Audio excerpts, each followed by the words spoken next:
And there we go. Live, not quite at 5, but at 6. How are we doing, everyone? Good evening. Good evening. Hello. Today. So we are streaming live across, I think, 8 or 9 channels this evening. Facebook, LinkedIn, YouTube, you name it. We've got a new avocado partner joining us, which we will be introducing. The man, the myth, at the wedding agent. Here he is, Matt Barrell. How's it going? Hey, yeah, really excited to be here. I've been watching these for the last couple of months. I don't know how long they've been going on. So, yeah, pleased to have my quarter of the screen now this week. Excellent. You're very welcome. I am stepping in as the hostess with the mostess tonight. We've got avocado partners on holiday. Easter is coming, so bear with me, everyone. Bear with me. Let's see who else is joining us. We've got Tristan. He's popped in to say hello. Good evening. Obviously, we've got Georgina from Woodley and Mark from Yateley. So a few topics that we're going to talk about tonight that I think is going to help everyone, whether you are looking to sell, to buy, to move. If you can hear us loud and clear, make sure to drop us a like. If you've got any questions, we will be answering them live and when these go back on the feed. So feel free to drop anything in and we will answer as we go. So, Georgina, Mark, how are we? Very good. How are you? Yes, very good. So, Sanjay and I have been talking a lot about the power team and making sure that you have your power team around you. Whether it is good solicitors, good mortgage brokers, surveyors, decorators, you name it. How important, Georgina, do you find it when someone has the right people involved in the transaction? It's hugely important. I can't stress it enough because if we take solicitors, for example, if you've got a cheap solicitor who's offering the bare basics and everything, the timeframes usually are so much longer with those types of solicitors because they've just got so many cases to get through. You're also not going to get that personal service as well. So it's really important to do your research, ask for recommendations, not just of your estate agent, because we all know that they get paid a bit of commission from a lot of the firms. So actually do your research. Ask local people, ask friends, family who they've used when they've moved, because it's hugely important to how stressful the transaction actually is. So that's my piece on it. Yeah, absolutely. So when it comes to solicitors, I guess similar to our business models where it's small, local, experienced on the ball, it's when people are using those, as Sanjay calls it, the sausage factory solicitors based up north, call centre type things. Those are the they're just so difficult to get hold of. You can never actually speak to them on the phone, and that can really be crucial at a lot of points in the transaction. So to be able to, yes, it's good to be able to email them. There are certain solicitors that I work that actually I can WhatsApp them, and I find that really handy as an estate agent to be able to get those updates quickly rather than having to speak to them on the phone. But for the client, they need that reassurance, and often they do want things explained over the phone. So to not be able to actually speak to a solicitor is hugely important for how well it goes. And, if there's just a simple question that you need answered, being able to pick up the phone and actually speak to the solicitor is vital, in my opinion.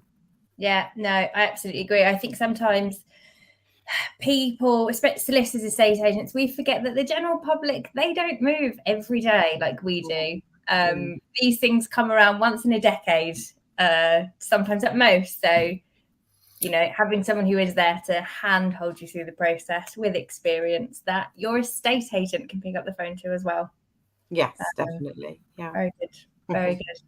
Okay. Mark, what about you? Who's the key member of your power team that you like your buyers to get involved with?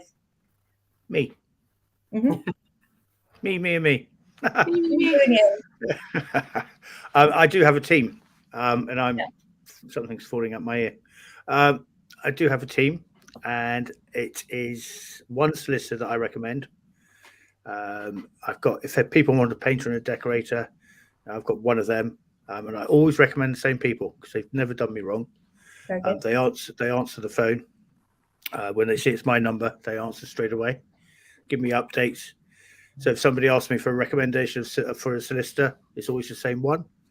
And I feel comfortable with that team because if things get a little bit close to the deadline, I know I can ring them up, have a frank conversation, and they'll tell me what's what, which again is very important, which we can then pass on. Very good, very good. Yeah, you're never going to put your name and recommendations to someone that you wouldn't use yourself, right? Exactly, absolutely. Where it goes. I apologise, by the way, guys. I didn't get the avocado merchandise memo for the evening. I wasn't going to say anything. Maybe as the stand-in host, I felt I had to differentiate. Who knows? So, Matt, big step. How does it feel? It's good, really good. It's been kind of a long time coming, I suppose, but it's nice to be here in the pink hoodie. Good. We like that. Out the purple into the pink. Yes, absolutely. and straight in with a few listings. So that's been really good. I've had a good week getting them all ready to go to the market. So it hasn't been a boring start for sure. Good. Yeah, lots of things to find your feet with, I can imagine. So tell us a little bit about the area you're covering, what it means to you while you're here. Sure. So, I mean, you may have seen me on social media as @TheReading which is kind of just a name which came around because I ended up working in Reading. I thought, well, what should I call myself? And that just ended up being my Instagram username. Wow. Reading is where I've worked for the last 5 years, and that's the avocado patch I've taken. So I'm primarily in central Reading and then south Reading as well, kind of anything north of the M4. Got it. Whitley Woods sort of area. Yeah. And okay, so to put you on the spot, what would you say your best career highlight to date would be? Putting on the pink hoodie. Hey, there we go. That's the safest answer I could come up with, wasn't it?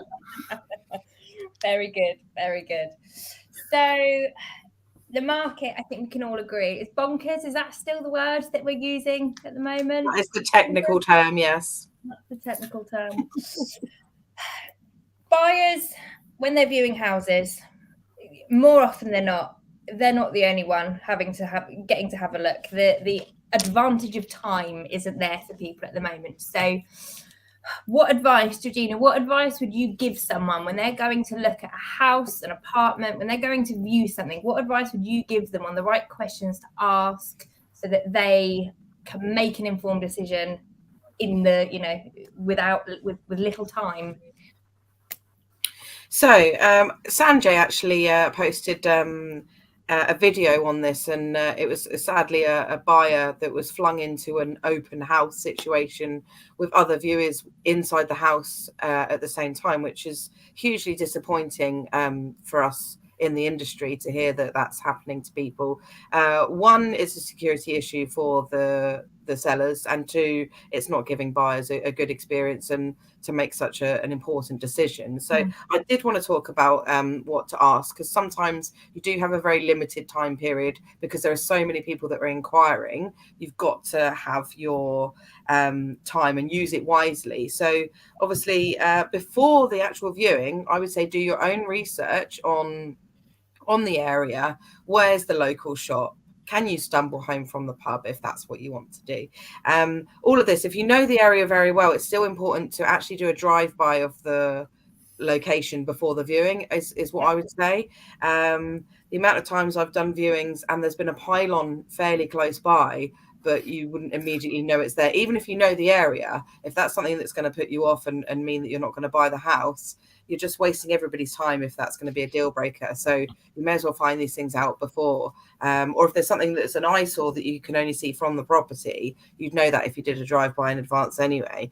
But my advice on what to ask is actually to write a list of questions before your viewing. so that you're prepared and you've got, say 4 or 5 questions that you can bang to the agent on the viewing and get your answers. Actually write them down as well, or even record them, so that you can go back to it later. Put the agent on the spot and make sure that they're not telling any fibs about things.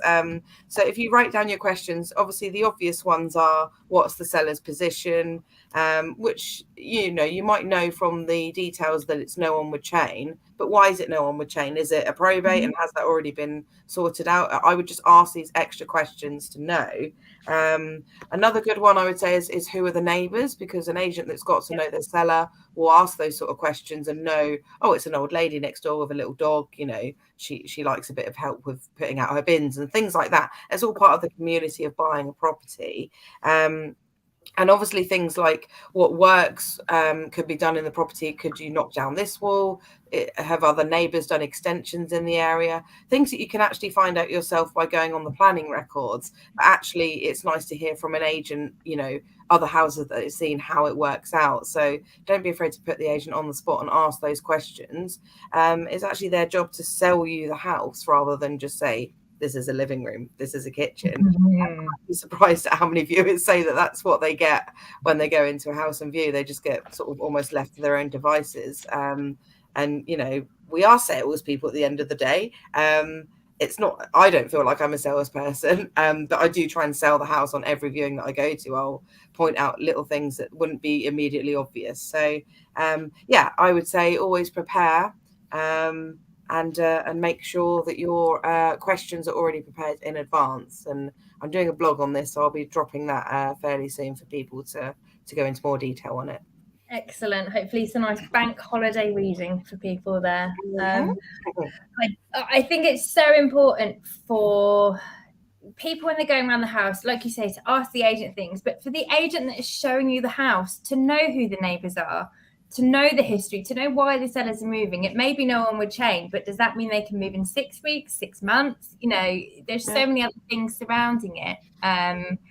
And make sure, I think by the time you walk through the door for your first viewing, we do those video tours. Our details have a paragraph of the owners. Hopefully it helps people feel like it's a second viewing by the time they walk in. Yeah. So for anyone joining us halfway through now, joining us later, we are live. Any questions that you've got in the property market, fire them through. Properties, mortgages, you name it, we're here. Make sure you give us a thumbs up and we will answer you. If not live, certainly back in the comments when we wrap up. So another thing, Mark, property groups on Facebook. I know you are quite big in the Yateley on the Facebook groups. What's the advantage for people? Why would they look on social media for houses? Why is this now the new trend, the new place? It's not about waiting for people. It's about going to the people yourself. You've got the group of people there. So many agents wait. They put the property on Rightmove, they put the property on Zoopla, and then they wait. They wait for the phone to go. What I've done is create a group of people who are actively looking to buy. Some are actually looking to sell as well. And the way we do it, they get a heads up. So before it goes on to Zoopla, before it goes on to Rightmove, I'm taking the property to them. Therefore, I'm not waiting for them to see it on Rightmove and give me a call. So for the seller, it's far more advantageous. Their property is getting out to people much, much quicker. By the time you've done the details, by the time you've launched the property onto Rightmove and Zoopla, you're a week behind already. I just find it's a great way of going to people with the property and say, look, this is what I've got. You need to come and have a look. Absolutely. Just done one this afternoon, a 4-bed, 4-bath Edwardian in the centre of Yateley. Put it on my little group. I've got 15 people who want to go and have a look. Wow. The power of social media, right? But I didn't do the valuation until 2:00 this afternoon. Very good. It's very good. We do, for anyone that doesn't know, you may have seen hashtag Beat the Portals, where us as partners, we jump on a Facebook or an Instagram live and just give you a minute and a half's worth of this is the property, this is where it is, this is the price, this is the viewings. And we're almost speaking to that live database of people, if you like, who are actively looking, who are sick of missing out on places, and it gives you the chance to jump in and get the heads up and get in sometimes before Rightmove even knows about it. You hear about these off-market sales, and there you go. So Chrissy, she has just jumped in on the comments here. I think it's crazy the amount of viewings where it's a weekender and they genuinely just say, this is the bedroom. It's so important when the agent actually knows about the house. Makes all the difference to a first opinion too. I mean, Matt, you are long enough in the tooth in this industry. I'm sure you've seen it many a time. People turning up, you hit the agent, goes, there's the keys, help yourself, have a look round. Yeah. And I think for me, this is, most cases people are buying their home, right? It's a big deal. It's an emotional purchase. And I always say first viewings, you view the house the first time with your heart and the second time with your head. So the first viewing is about delicately pointing out the things they might not notice, like Georgina says, but we're not there to oversell, in my opinion. Yep. We're there to be pleasant, to show them around, let them make that emotional connection with the property. And then when they come back the second time, that's when we need to, when they're looking with their head and they're looking at the details, that's when I think we need to be more in sales mode and figure out if this is actually the right house for them. Yep. Which I think if you're just a weekender on £10 an hour opening the door, there you are, have a look, you're not picking up any of those nuances. Yeah. So you have to question how motivated that person, like say on £10 an hour, is to actually spend the time and spend the effort on working out, is this house right for this person? If the answer is no, that's fine, in my opinion. You can't convince someone to buy a house, but if you're more concerned about getting to the next appointment on time rather than the task in hand, sounds a bit transactional. But yeah, and it's it's looking the buyer in the eye, isn't it, and getting a feel for, is this house the right thing? Are they genuine? Are they serious? So it's a two-way street. I think we're obviously working on behalf of our sellers to get them the best buyer. Absolutely. It's a matchmaking. I think sometimes it's not just best price, who can move the quickest. Invariably at the moment, we've said it before, cash is no longer king. It's not about who can move quickly. It's who's in the best position, who can wait and be patient for the seller to find as well, because all of these things play a part in putting the right seller with the right buyer to make a happy and stress-free move for everyone. As much as you can do, right? Absolutely. Knock on wood, don't get me wrong. We wish every transaction was smooth sailing, but these things happen. As Chrissy says here, hashtag beat the portal is how they found their house before anyone else. So it does work. It absolutely does work. Something else I just wanted to touch upon is property staging.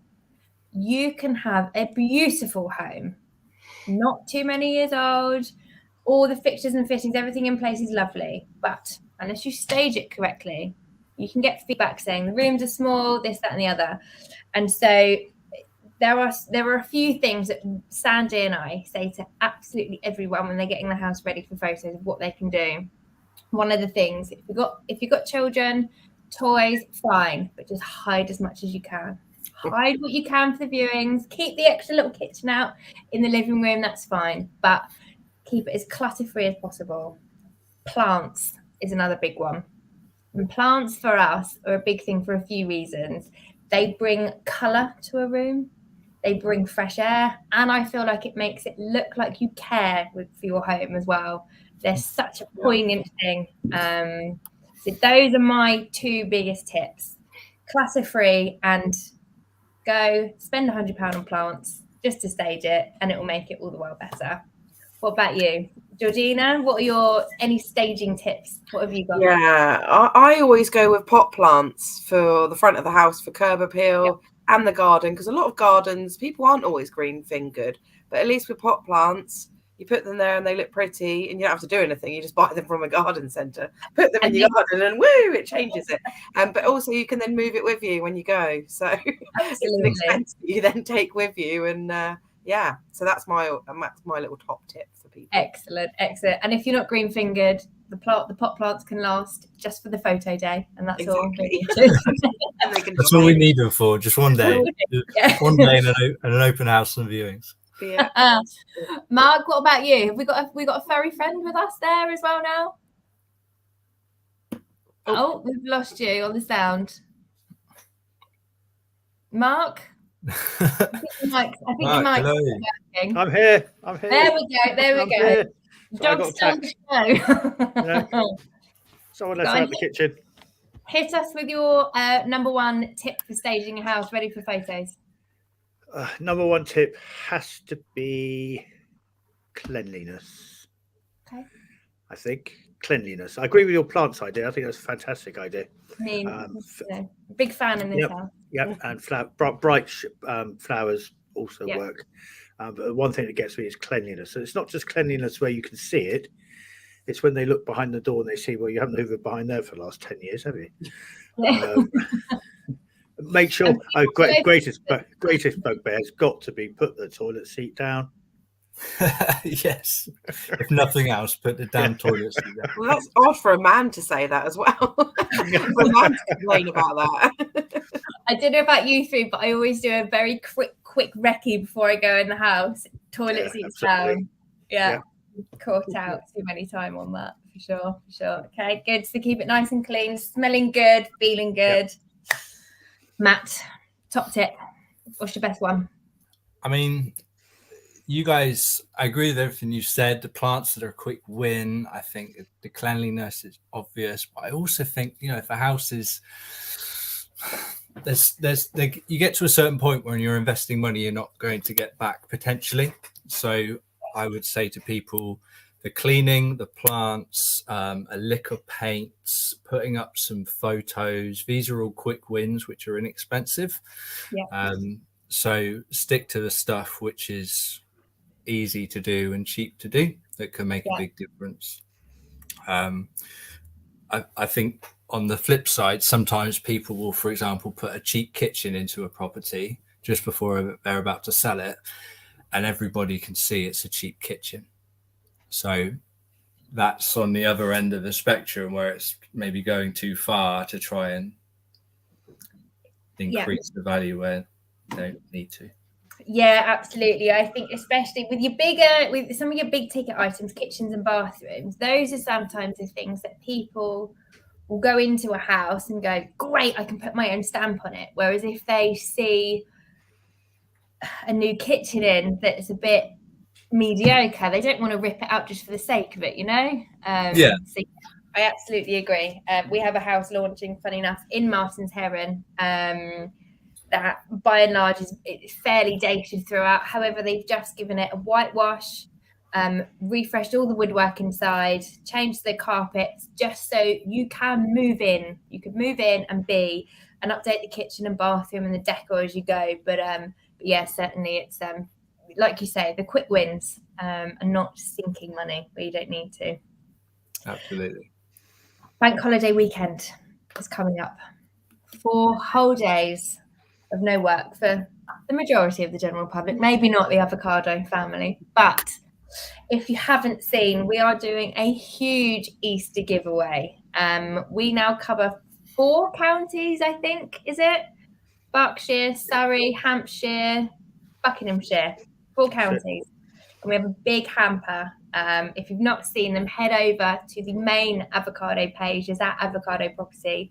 There is gin, candles, chocolate, body stuff, obviously with an avocado theme running through it, but mainly supporting local businesses as well.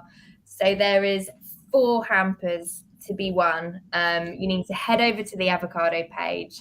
You need to jump in the comments, tag a friend, share the post, and you will be in the draw. The more people you tag, the more entries you get, the better your bank holiday weekend could be. The Wessex gin, I must say, is a fan favourite of mine. Just saying. So before we round up, as we're reaching the 25-minute mark, any words of wisdom to come from you, Georgina? Follow the local avocado. You've been on the gin already. Yeah, it's already. Follow your local, because we all have our own little areas that we cover. So for Beat the Portals, and obviously follow the pages for all the market updates and top tips. Fabulous. Excellent. Mark, what about you? Wise words for the general public. What can they do to get themselves moving? Ooh, stay happy. Stay happy. Nice and simple. The sun's shining. It's going to be a nice weekend. Don't stress yourselves. The avocado partner will help you along the way. If you need a chat, give one of them a ring. Love that. Very good. Very good. And finally, Matthew, hit us. So I think going back to the power team we mentioned at the beginning, just for anyone listening who's thinking of moving any time in the next year, it's not just your estate agent, it's your solicitor and your mortgage broker you need to think about as well. And the sooner you start the process of thinking about who you want to work with, the better. Absolutely. Very good. Very good. It's who you engage with to help you get moving. So my final wise words: trust the process. It will all fall into place before you know it. Make sure you're in the right place to find your house by having a buyer for yours. And just trust the process. So you got to do, stay positive. So thank you everyone that's tuned in this evening so far. Anyone watching this tomorrow or throughout the week, any questions, feel free to drop them in to the comments. We will absolutely get back and answer. And have a wonderful, wonderful extended bank holiday weekend. Good night, everyone. Thanks, Ellen. Thanks a lot. Thanks, Ellen. Speak to you soon. Bye.